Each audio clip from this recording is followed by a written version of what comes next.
So thanks so much for having me. I am very excited to be here to speak to you on this topic. So yeah, I've gardened since I was, knee-high to grasshopper with my grandmas and my mom, and who is in the back, by the way. The plan was she would watch the baby while I spoke, but obviously that wasn't going to work. So I started college for interior design, and it was fun, but it wasn't quite the right fit, so I happened to find a job gardening.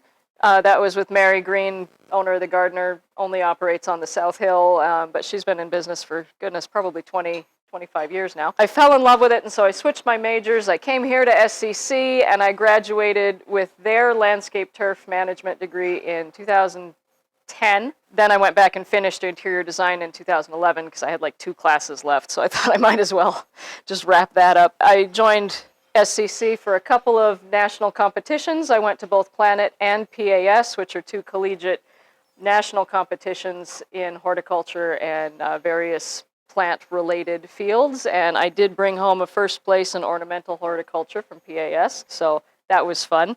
I enjoyed that a lot. My ultimate goal has always been to build green roofs, so rooftop gardens, living walls, all that kind of stuff. I'm still on my path to get there, but it's been an interesting journey. Right after graduation, I took a job in Ontario, Canada. I was managing a very large greenhouse that grew plants for green roofs, so that was supposed to be like my ticket in the door to the industry, and then I got homesick and came home. I missed Spokane. It's my home. So when I came back, I worked for Mary again, and then I started my own business, doing pretty much the same thing. So I opened Garden Up in 2015, and have been pulling weeds ever since. As of right now, when I'm fully staffed, I have about 15 gardeners and then 2 office assistants to keep things running.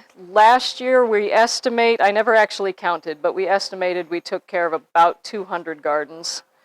And a lot of those were regular maintenance. We'd come back every 2 or 4 weeks to take care of everything. This year we scaled back quite a bit just for my own sanity, so I wouldn't go nuts while I was growing this. Yeah, we had some other things, other priorities. So, her name is Elowen Grace. And she was born on October 15th, so she's a month old a couple days ago. But yeah, and how many gardens did we take care of this year? I think we were around 85, weren't we? That's maintenance clients. We did do a few projects as well. Yeah, so we scaled back quite a bit. Labor and sanity were the reasons for that. But yeah, and then a few years ago, I began my own YouTube channel. The purpose of it was to train my employees, so I didn't have to keep saying the same thing over and over and over and over again. I could just send them a video, say, here, watch this, and then ask me questions. And so I finished putting up all the videos I need for training purposes, and now the channel it's still focused purely on gardening, but also green business, and I do weeds, a lot of weed videos. I post those on Wednesdays. I post about tools on Tuesdays when I have time to do such things, and then on Friday I do Flower Friday, and that's just generic, anything in the garden. I have actually interviewed Dr. Tallamy, which is who this talk is about, so I have a video with him on there. And, I post things as I learn them. So, because we all start wherever we are. And this whole topic is kind of new to me. So I'm still learning a lot. So yeah, that's me.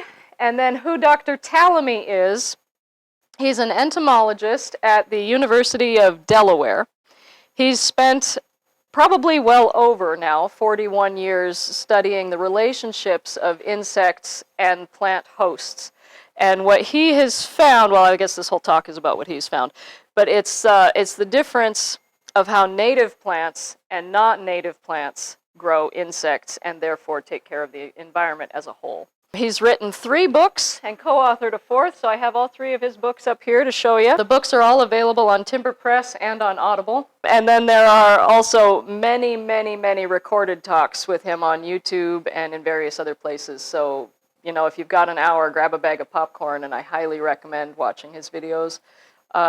The Little Things That Run the World is one of the best presentations I've ever seen on this topic, so definitely look that up. So I started listening to the audio versions of these books last fall, and I enjoyed them immensely, so I bought the paper versions of the book as well.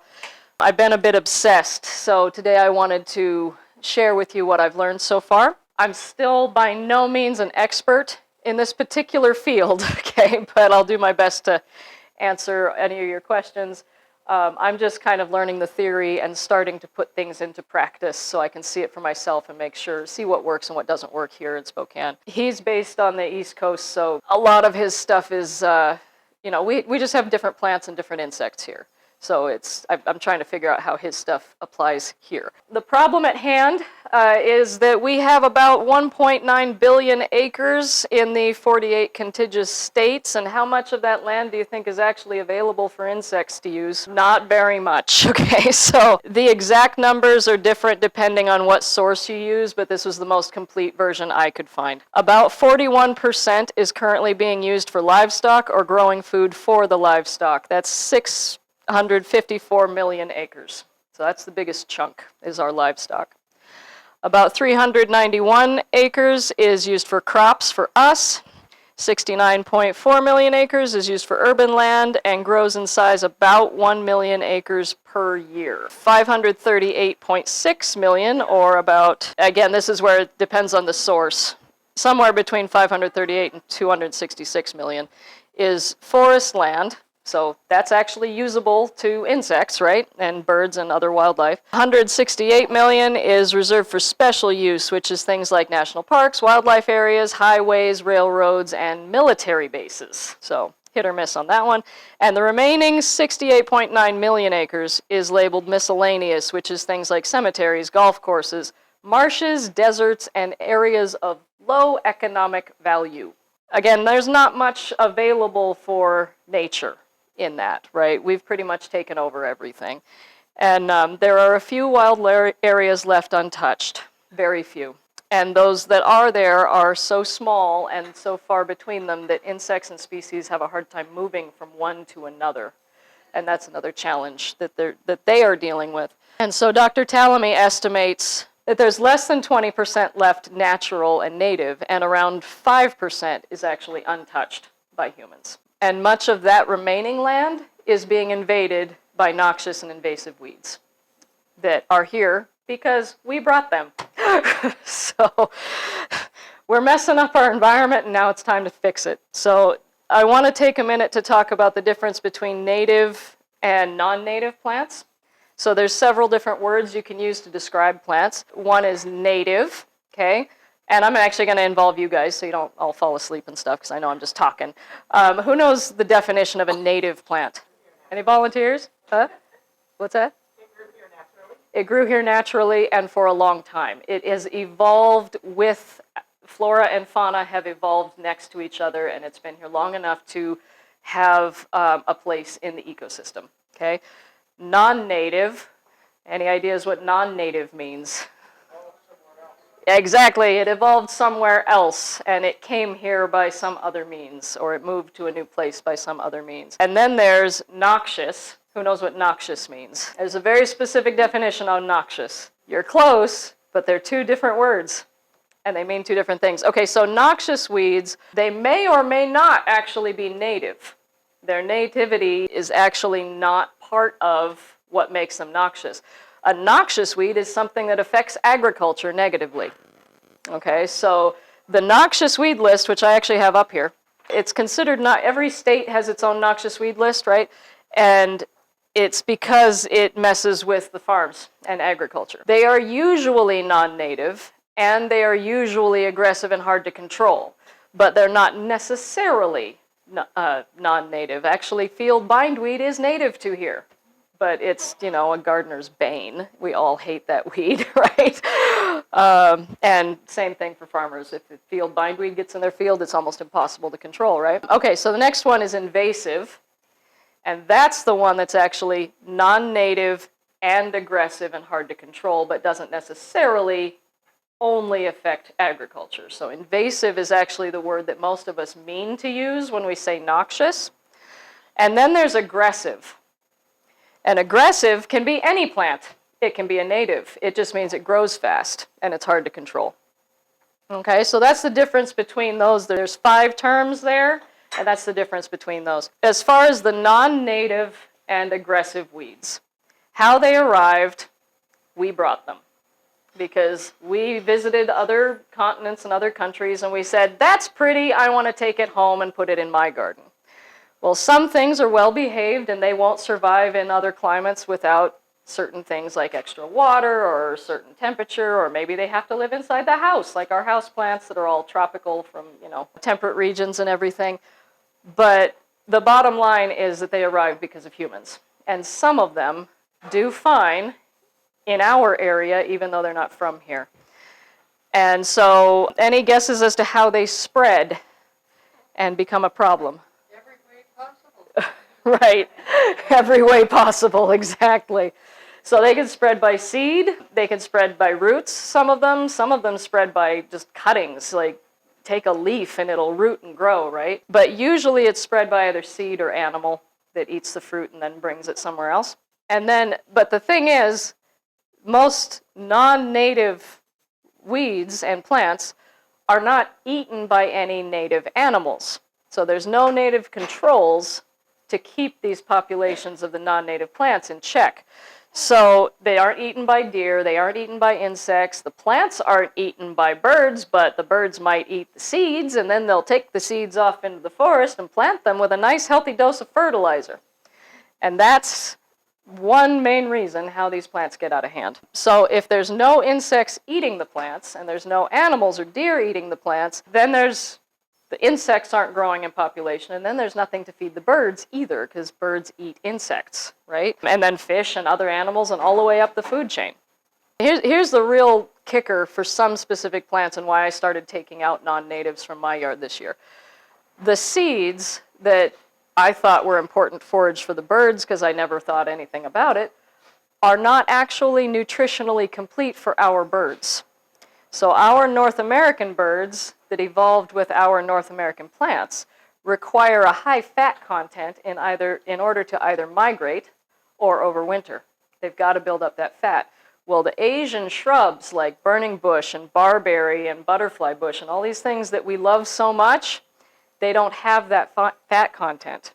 So what's happening is our birds are eating these seeds because that's all that's available, and then they go out into the forest and they plant the seeds. And in certain climates, those seeds can survive whether we irrigate them or not. And so they grow, nothing's eating them. And so they start to take over, they choke out our native plants, which are being controlled by insects and deer. And then that's all that's left is these new Asian shrubs that are completely invasive and taking over the forests. And so in some parts of the country, again, East Coast, burning bushes are a huge problem in the forested regions. Barberries and butterfly bushes also. Butterfly bushes can survive here without water. So that's one. I haven't seen them spread very much outside of the landscape, but it is possible. And you get those varieties from the nursery that are supposed to be sterile. Nature finds a way. They're only sterile for a few years usually, and then they'll revert. And so I don't trust those anymore, and those are some plants that I do not plant anymore. And I am really cut up about I like burning bushes, I like butterfly bushes, but I won't plant them anymore. Barberries, not so worried about that. I can go without barberries. But yeah, those other ones, I'm just taking them off my plant list, not doing it.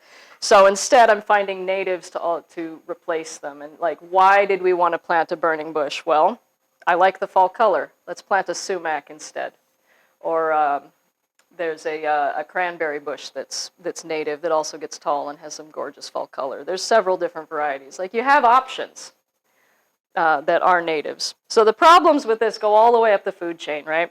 We tend to enjoy having landscape plants that do not frequently get eaten by our native species of insects and deer and everything else. So we tend to plant things that are not native because they're labeled deer resistant, and we barely even spare a thought about it because they're pretty. And they won't get eaten, right? So they must be good plants. Well, there's a reason they don't get eaten. The problems arise when there are no longer native species to support the insects or the animals that eat the insects, or the plants also. We might think that our little properties won't make that much difference, but think about your little property multiplied by the 500,000 or so people that live in the greater Spokane area. That's a lot of properties. And if a few people get on board with this, a huge difference can be made, right? We still have quite a bit of wildland in and around our city, which is wonderful, but it's also being invaded by noxious weeds and development. You know, we've had a big old forest right around the corner from where I live last year until it was torn down, and they're going to start building apartment buildings there. So it's what happens, just how progress goes, right? And so when a plant escapes a garden and naturalizes in the native wildlands, and it's not eaten by anything, and therefore has no controls, it continues to propagate and begins to outcompete the natives, which further reduces the availability of the food for the native insects and animals. Since there's less food to eat, the food that is available gets eaten more, and the cycle continues. And I already kind of touched on this, but this is where it is in my notes. So the East Coast is having huge problems with burning bushes, barberries, butterfly bushes, oriental bittersweet, Japanese honeysuckle, Callery pears, which is like Chanticleer pears and other similar species, and several other Asian and European species of plants. So, but most of those are not a problem here in Spokane because we are a high desert region. We do not get enough water to support those species. Could be a problem someday, but right now they're not. But we have other plants that are a problem. So what are some of the noxious and invasive weeds that you guys deal with or that you know about? Bishop's weed, yep, and that one's sold in nurseries still. Skeleton weed, 100%, all the time. Fireweed's a native. Knapweed and knotweed. Those are number 1 and 2 right here. Is Japanese knotweed especially. And then, yeah, diffuse knapweed and other ones like that. Black medic, yep, that's the Japanese one. Witch's broom, yep. Bug loss is a big one. So 3-4 years ago, I'd never seen bug loss. Now it's everywhere. Literally everywhere. You drive down the street and you see it blooming all along the side of the street if it's an area that's not somebody's yard. And even in people's yards, because they're like, oh, it's so pretty, and the bees love it. Because our honeybees are European, and so is this plant. So then there's lots of seeds involved, right? Okay, so now we know what the noxious weeds are and the problem weeds are and all the problems. I want to talk about some of the solutions. Okay, so we have what Dr. Tallamy calls keystone species. So some native plants support more native species than others. The ones that support the most are considered keystone species. There are several keystone trees, namely oaks, native cherries and choke cherries, native pines, native maples. There's a lot of maples that are not native and they don't count. Native firs, things like that. There's also a lot of perennials like goldenrods and asters. Those support more insects on that one species of plant than other species of plants. So planting those in your yard does the most good for the insects. All native insects have their place in our local food web, but the ones that Dr. Tallamy wants to protect the most are lepidopterans, which is butterflies and moths, meaning caterpillars, which means you got to let the caterpillars eat your plants. The caterpillars pack more punch for birds that eat them. They are the most efficient at transferring nutrients from the plant to the birds, which means they are the best at growing birds. And most birds eat lepidopteran larvae more than other species of insects to raise their young.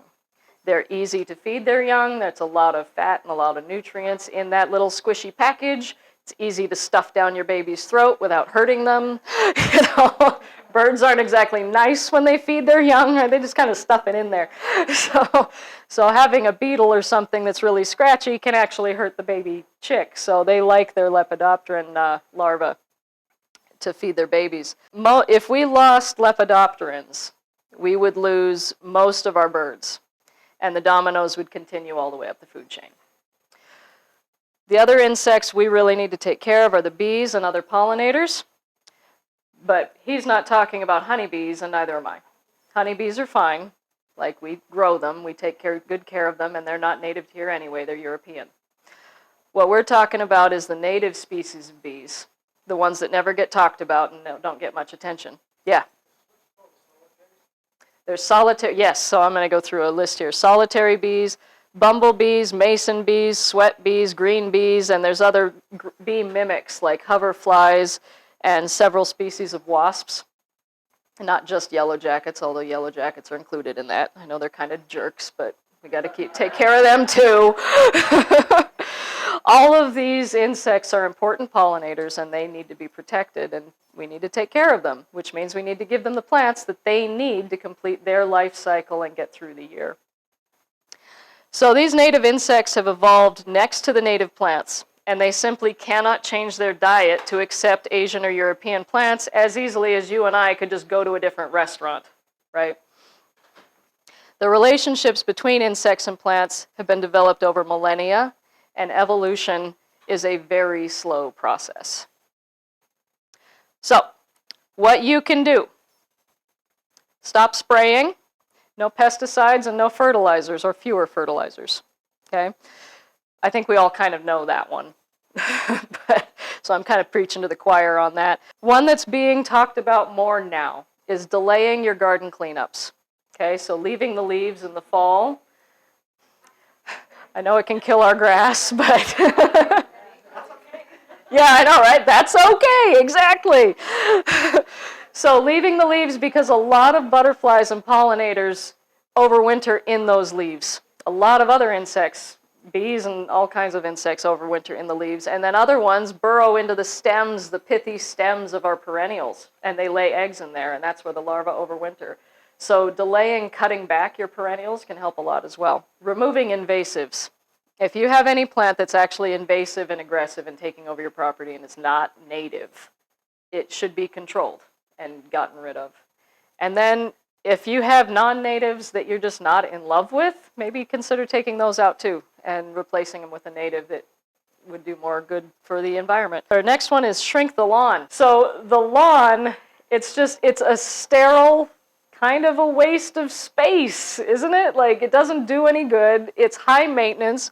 Would you plant any other plant in your yard that required that much water and weekly care? Like, I wouldn't put a plant in my garden that required care every week. I'd be crazy. And yet, grass. So either shrinking the lawn, removing some or all of it. This is a really good thing all around, especially, again, high desert region. We don't have water to waste on our lawns, and yet we do it all the time, right? So we have the Spokanescape program. I'm sure you guys are familiar, at least somewhat, with the Spokanescape program, where you get a credit off of your water bill for removing your lawn and replacing it with xeric plants. That's a cool thing all around. Add more natives, get rid of the grass. If you really want to have your grass have, I love how Dr. Tallamy says that, think of it as an area rug, not a wall-to-wall carpet, right? So use it as walkways, because grass is kind of the best plant to walk on. It can take foot traffic better than anything else. But you don't need one end of your property to the other to be nothing but lawn. And then there are lawn alternatives now also. So you've got microclover, which is not a native, but it is good for the generic pollinators that are not specialized, okay? So it's better than grass, let's just put it that way. But there's also lawn mixes now that are coming out that are all native plants, little native wildflowers that can take some foot traffic. They need less water, and they hardly ever need to be mowed. Like, win-win in my opinion. Like, why not? And you get flowers. They're so pretty. And then plant more natives, especially keystone plants, and promise to give your plants back to nature. That means that when you see an insect eating your plants, let it be there and don't just reach for the bug spray, especially if it's a caterpillar. All right, I meant to hand this out at the beginning, but here's a handout. I didn't give that to everybody. So that's got a list of resources, so websites. It's got Dr. Tallamy's, all three of his book, and a new one that I just discovered is being published in April. I've already pre-ordered mine. He's rewritten Nature's Best Hope for kids. Yeah, he said it's a middle grade book so that kids can actually read this and realize that they can help too. And so I've pre-ordered a couple of copies because it just looks too good to pass up. So on that sheet, there's also several websites that have resources for finding native species. So there's the Native Plant Finder, npf.org, I believe it is. And you can put in your zip code, and it'll generate a list of plants that are native to your area.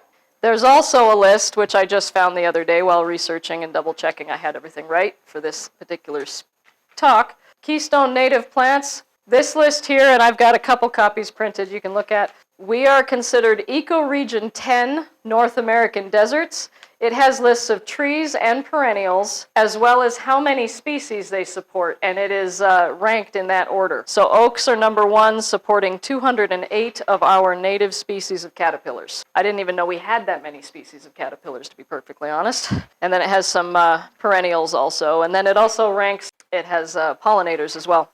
So those are a couple of options. Other local options for finding native plants are a few specific nurseries. Okay, so you've got Desert Jewels. She's probably the oldest business in town that sells native plants, native and drought-adapted plants, and she knows more than anybody else that I know personally about those plants. Blue Moon has a few. There's also a new nursery on Monroe. Florelia is the new nursery on North Monroe that is selling xeric and native plants. So visit a couple of our those particular nurseries, and you'll get some good knowledge about what's good in our area and what works. Oh yeah, Plants of the Wild in Tico, right? Also sells quite a few native species, and you can buy in bulk from there. We got real good prices on service berries and mock oranges and kinnikinnick from them earlier this year. I don't think it's only wholesale. They sell retail. Yeah, it's bulk. So if you need a whole bunch of things, consider Plants of the Wild. They also have a fabulous wildflower seed mix that's specifically mixed for the Palouse, which is where the project we were working on was. But, I mean, it's just a gorgeous mix. So consider that one. If you've got a big area to plant wildflowers. And the next thing is planting specifically for specialist pollinators. Okay, so generalist pollinators can eat anything. They can pollinate any flowers. But the specialist pollinators are the ones that evolved specifically with a plant, and they may only take the nectar or the pollen from 1 or 2 specific plants. So they need those plants in order to eat and complete their life cycles. And then there's other plants or other insects that have to have specific plants to lay their eggs on. Like we all know the monarch has to have milkweed, right? Well, another little gift I have for you. Everybody can have a pack of milkweed seeds. So this particular variety of milkweed is called swamp milkweed. It is technically native to the East Coast, not here, but it does very well. It's a very well-behaved plant. I've had it in my garden now for several years. It does not spread by roots. It does spread by seed. So if you don't want it to spread by seed, just deadhead it before that happens. There's also a paper in that envelope with growing instructions and a link to a video specifically about that plant. I'll show you how to plant it and tell you how to grow it. Yeah, if you don't want it to spread, just don't let it go to seed. That's all. But yeah, what I do is I collect the seeds every fall and then I give them away.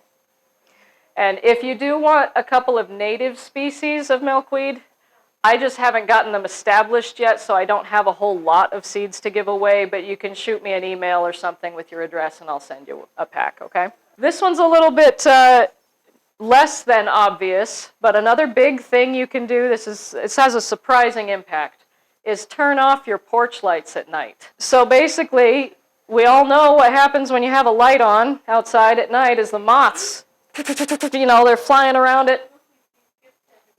Yes, please have some milkweed seeds. Clap for the butterflies. Sorry. Woohoo, they're all gone. Yay! Thank you, everybody. People want to take any. Well, I've got plenty more at home.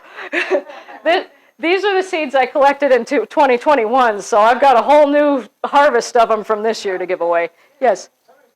Yes, so they'll need a little bit of water to get started, but as long as you are okay with them being tall, this particular variety gets about 3 feet tall. And they bloom late July, early August. They're absolutely stunning, big pink clusters of flowers. They're just gorgeous, and the butterflies just love them. And the other insect that I've seen on these that is quickly becoming one of my favorite bees is called, I found the name of it this year. I always called it the rainbow bee, because it is quite literally, it's 3-colored psychedelic crazy looking bees, and they're actually called American sand wasps. I finally got an ID on them this year. But they have blue and black striped butts, bright yellow legs, and neon green eyes. They are cool. Yeah. Generally, but they're super friendly, or they're distracted by the flowers, I don't know. I've gotten right up close to them. But they move too fast to get a decent picture of. That's why I've been having a hard time getting an identification. But I finally got a good picture and got a positive ID, and yes, American sand wasp. Look it up, they're so cool. And I've got a picture of them in that video in the seed packet there. But yeah, if you plant milkweed and you happen to see a caterpillar on that milkweed, that's going to be a monarch. Okay? Monarchs are the only caterpillars that can eat milkweed. There are quite a few other insects that evolved with milkweed that will find your plants. Okay? So there's milkweed seed bugs. They come out when the seeds are ripe and they'll burrow into the seed pods and eat in there. There's the aphids that eat milkweed are yellow. So that's a little bit disturbing the first time you see it. And there's several dozen species of insects that eat milkweed that have evolved right next to it. But we plant it for the monarchs, obviously. We don't get too many monarchs in Spokane, but maybe we can change that? I don't know. Yeah, exactly. Plant the seeds. And even if you never see a monarch, you will see so many cool pollinators.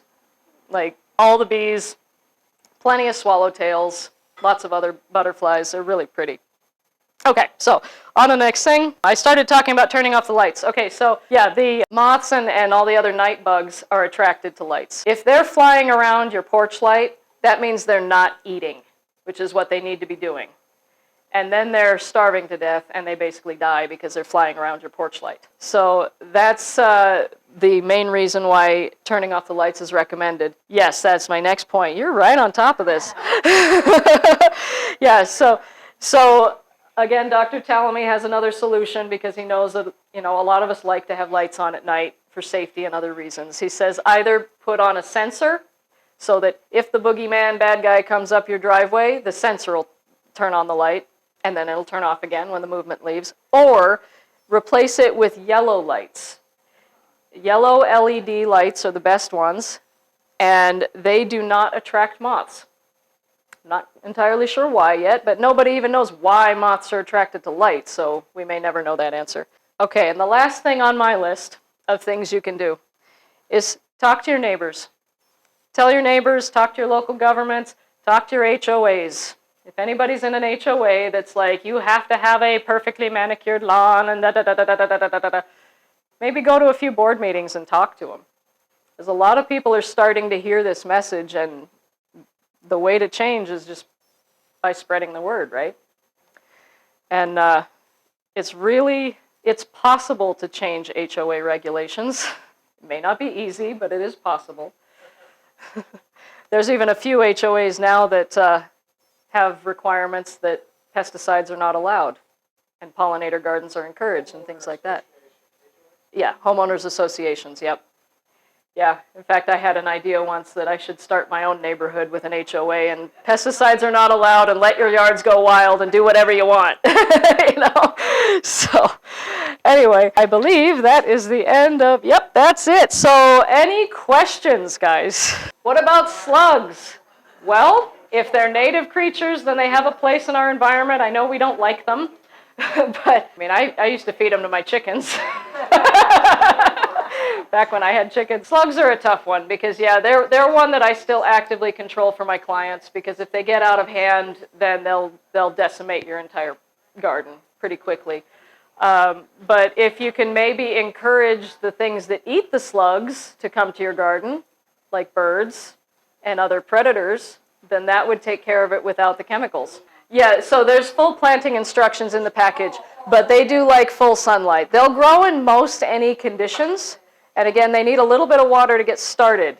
But once they're established, they're quite drought tolerant here, but they do want sun. So I can sort of answer that question. Okay, so the question was, for knapweed, there are some biological controls. What about the other invasives, right? Yes, so here's how that happens. Okay, so say whoever originally brought knapweed over to the the United States because they wanted to put it in their garden, whatever. It escaped, okay? So now we have a plant with no biological control. The EPA and scientists and colleges and all the people that study these things go to where that plant was native. They find a native predator of that plant, usually an insect, and then they spend years studying that insect to make sure that that is the only plant it eats. Because as soon as they bring that insect over, they have to make sure that it doesn't go, ooh, I like this native plant better than that one, and starts eating our natives and just adds to the problem, right? So this is a long-term study thing. But yes, we now have biological controls for Japanese knotweed. It's being released right now. St. John's wort is actually doing a very good job at controlling St. John's wort all over the place. That's why it's not a huge problem anymore. There is a insect that was recently released for knapweed. And there's a few others as well. Like they're in the works, but it's a long process because we don't want to just bring the next problem, right? So it's a very, very, very tentative, timing, all the things. So, yeah, does that answer your question though? Okay, excellent. I'm not the most qualified person to talk about that, but I do kind of know how it works. So there we go. Yes, probably need to wrap it up. Okay, all right. Should I just... Of course, it is a garden club event, so we do present you with a nice little gift. Oh! Get your picture with your baby and everything. Okay. A basket from Hallett Farms in the Valley. We strongly support them. We always get our gift baskets there. It's a local store. It's been in the Spokane Valley. Let's see. Can you move over here a little bit? Sure. Okay, there's much better. Look how cute that is. Oh, good. So yes, get Christmas baskets, fall baskets. Cool. At Hallett Farms is kind of right there off at Evergreen by Goodwill in the Valley, and locally owned 40 years by a woman. So nice. Cindy, so she's very supportive. Nice. Another round of applause. Amy, my goodness. Thank you. Literally, you better hit us full. Thank you so much.